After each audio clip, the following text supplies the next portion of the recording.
Et salut à toi et bienvenue sur cette nouvelle capsule Vitamine J. Nous allons prendre notre vitamine de ce jour pour bien démarrer la journée.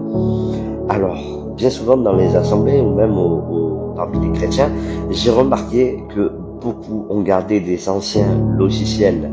Et du coup, ils fonctionnent à la fois avec le logiciel de la nouvelle naissance, mais aussi le logiciel d'avant la nouvelle naissance. Ce qui donne bien souvent des chrétiens qui sont hyperactifs dans le service, dans la foi.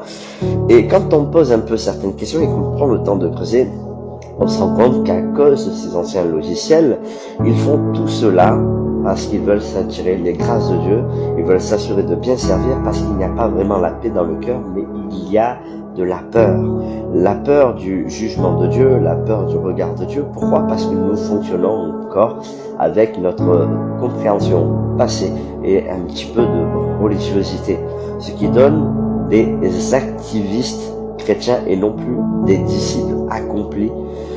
Les disciples accomplis, c'était ceux qui étaient capables de reproduire et de réciter également des actes ou des paroles que leur maître leur avait enseignées, et voire même de les pousser encore plus loin dans leur marche.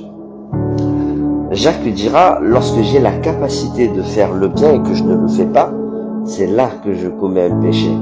Mais il ne dit pas de faire le bien sans cesse et de tout le temps être dans l'activité. Il dit lorsque j'ai la capacité. C'est-à-dire que parfois nous nous forçons à faire les choses alors que le Seigneur ne nous a pas mandaté. Il ne nous a pas mandaté à faire une chose à ce moment. Parfois faire le bien, ce n'est pas dans l'activité, comme je le disais précédemment, mais c'est dans les attitudes. Être soi devant les personnes et être soi devant Dieu. La parole de Dieu nous enseigne aussi cette vérité lorsque le prophète Samuel ira pour choisir le futur roi, celui qui succéderait au roi Saül. Samuel alla choisir parmi des hommes de qualité, des hommes forts, des militaires, des hommes grands, beaux de visage. Et l'Éternel dira à Samuel: l'homme regarde à ce qui frappe les yeux, mais l'Éternel regarde au cœur. Mais alors, qu'est-ce que servir le Seigneur? Il y a bien des manières de servir le Seigneur, mais la première à laquelle nous allons nous intéresser, vous n'allez pas la soupçonner. Voici ce qu'il est dit dans Exode, au chapitre 23, verset 25. Vous servirez l'Éternel, votre Dieu. Ou bien encore en Deutéronome 11, verset 13, et vous le servirez de tout votre cœur. Mais qu'est-ce que servir le Seigneur?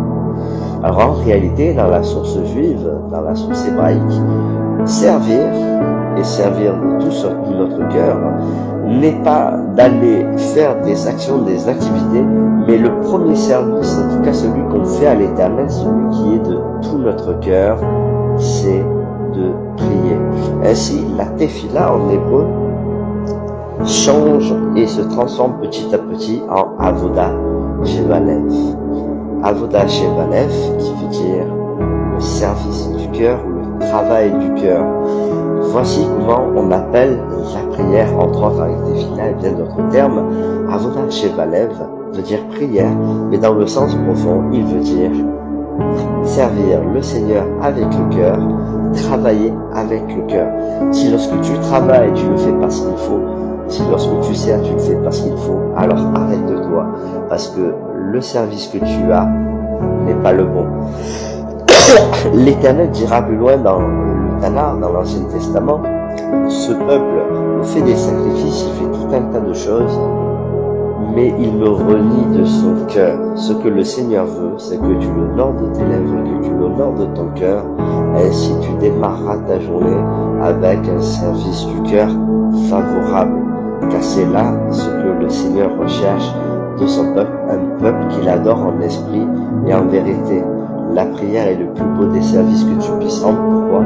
Parce qu'elle n'est pas le chemin pour demander en premier lieu, mais il est le chemin pour connecter avec le Seigneur et bien démarrer ta journée et faire tout dans ta journée. Il y a plus de divin et moins de charnel. Donc plus de relations avec notre Père qui est aux cieux. Amen. Sois béni et je te dis à demain pour la prochaine capsule de Vitamine J. Belle journée à toi.